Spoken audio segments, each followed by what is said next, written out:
Chers amis, bonsoir. Ce soir, nous allons, Be'ezrat Hashem, aborder la deuxième partie de l'introduction au livre Mesilat Yesharim, ou Sentier de rectitude, écrit par Rabbi Moshe Chaim Luzzatto au XVIIIe siècle. Je reprends le dernier passage que nous avons vu lors du cours précédent. L'auteur dit « Si nous ne comprenons pas et ne méditons pas ce qu'est la crainte véritable, quelles peuvent être ses conséquences, comment peut-elle s'acquérir et comment échapper aux vanités du monde qui nous la font oublier? Est-ce que vraiment on peut penser que cette crainte ne va pas s'oublier? Elle va certainement s'oublier, elle va fuir, bien que nous sachions qu'elle est un devoir. Il est donc important et indispensable d'étudier tout ce qui concerne la crainte de Dieu. Il en est de même pour l'amour divin.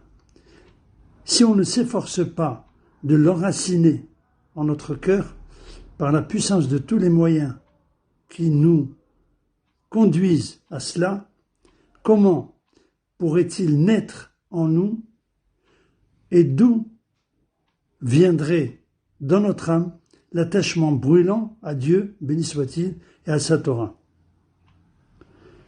D'autre part, comment peut-on purifier nos pensées si on ne s'efforce pas de les nettoyer des impuretés que suscite la nature corporelle? Toutes les vertus nécessitent ainsi une règle. Qui pourra la suivre s'il n'aimait pas son cœur et s'il ne consacre pas son esprit? Lorsque, à vrai dire, nous approfondissons ces réalités par un examen authentique, nous en éprouvons le bienfait non seulement pour nous-mêmes, mais nous l'enseignons aussi à d'autres qui peuvent en bénéficier aussi. Le roi Salomon a dit: si tu la cherches comme de l'argent, si tu la poursuis comme un trésor, alors tu comprendras la crainte du Seigneur. Si tu la cherches, ça veut dire si tu cherches la sagesse. Si tu poursuis la sagesse comme un trésor, alors tu comprendras la crainte du Seigneur, d'Hachem. Il ne dit pas, alors tu comprendras la philosophie, l'astronomie ou la médecine.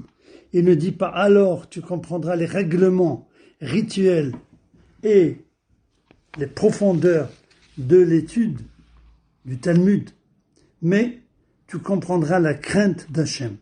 Pour comprendre la crainte, il faut donc la rechercher comme de l'argent, la poursuivre comme un trésor sans prix.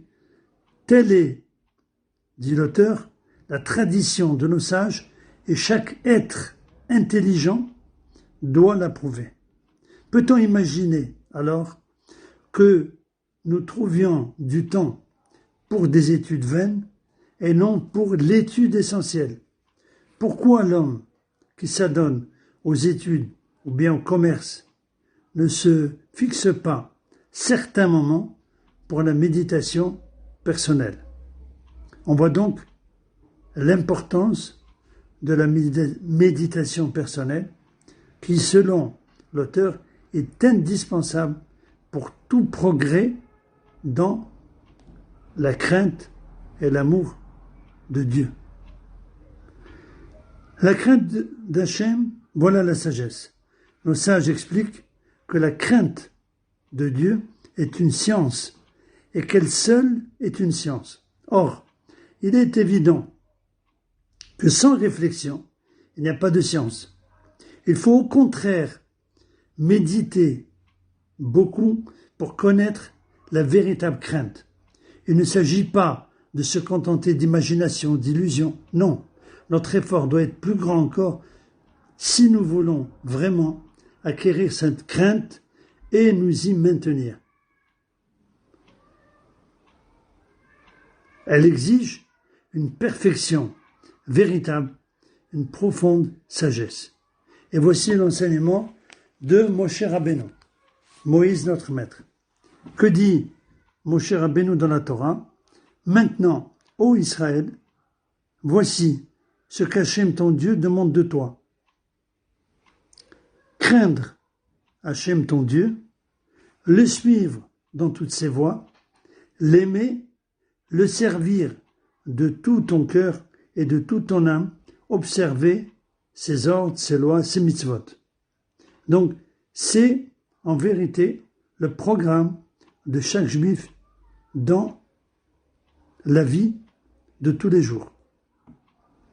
Ce texte comprend, dit l'auteur, toutes les démarches de la ferveur parfaite que Dieu veut, c'est-à-dire la crainte de Dieu, le respect de ses voies, l'amour, le don total du cœur, l'observance de toutes les mitzvot, de toutes les prescriptions. La crainte de Dieu et le frémissement éprouvé devant sa grandeur, cette crainte est celle que l'on éprouve devant un roi très grand et terrible. On éprouve de la confusion devant sa grandeur à chaque mouvement de l'être et plus encore à l'heure de la prière ou pendant l'étude sacrée. Le cheminement dans ses voies, qu'est-ce que cela veut dire? Le cheminement dans ses voies comprend la rectitude de toutes les vertus et leur perfectionnement. Nos sages disent, Hachem est miséricordieux, toi aussi sois miséricordieux. L'homme doit donc se conduire et agir en tout selon la rectitude et la morale. Nos sages donnent la règle d'or. Quelle voie suivre? Celle qui augmente la gloire de son Créateur et le respect que lui voue à lui les hommes. En perfectionnant sa voie, l'homme renforce en même temps la Torah et fait promouvoir la fraternité entre les hommes. L'amour divin veut que soit enraciné dans le cœur de l'homme jusqu'à ce qu'il éveille son âme à satisfaire le Créateur comme il a le désir de satisfaire le cœur de son père et de sa mère. Il éprouvera de la souffrance s'il y a en cela une déficience en lui ou en autrui, et au contraire, il montrera du zèle en cet amour et sera dans l'allégresse au moindre progrès dans cette voie. Voilà donc pour le passage qui constitue pour nous la deuxième partie de l'introduction. On voit donc qu'il est absolument indispensable d'étudier toutes ces notions pour pouvoir progresser dans ce domaine. Voilà ce que veut démontrer l'auteur qui nous invite donc à lire et à étudier surtout son livre Mesilat Yesharim. Comme à notre habitude, nous devons tous prier pour la guérison de tous les malades, pour la fin de la pandémie et l'avènement du Mashiach bientôt de nos jours. Amen. Merci de votre écoute. À bientôt. Bezat Hashem.